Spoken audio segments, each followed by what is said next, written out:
Bonjour à toutes et à tous. Au cours du mois d'avril, nous avons eu la confirmation que non seulement la guerre entre l'Ukraine et la Russie, mais le changement de paradigme monétaire allait bel et bien effectivement continuer d'alimenter l'année 2022.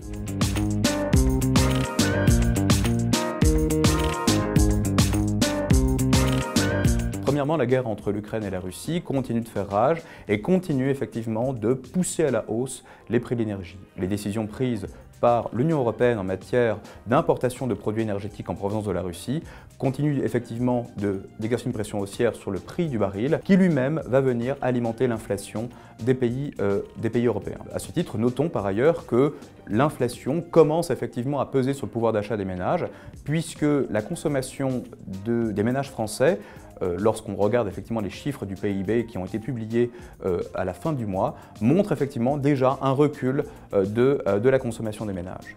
Ce recul est principalement imputable justement à l'inflation d'une part et d'autre part à la détérioration du climat de confiance que l'on observe un peu partout dans le monde. Second point, second développement, la politique monétaire. Donc on a effectivement aujourd'hui des banques centrales qui vont graduellement resserrer leur politique monétaire, en tout cas c'est le cas en Europe, de manière un peu plus agressive aux États-Unis, et on attend aujourd'hui plusieurs hausses de taux de 50 centimes qui vont venir se produire au cours des prochains meetings de politique monétaire de la Fed.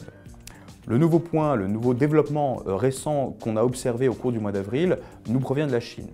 La mise en place d'une politique zéro Covid décidée par le président Xi a pour conséquence en fait d'introduire de nouvelles perturbations dans les chaînes d'approvisionnement, ce qui a pour résultat de produire un nouveau choc d'offres, en tout cas comparable à celui qu'on avait observé au cours des premiers confinements. Ce choc d'offres a pour conséquence immédiate de perturber l'alimentation en biens manufacturés des pays développés, venir effectivement introduire une rareté qui va pousser à la hausse les tensions inflationnistes.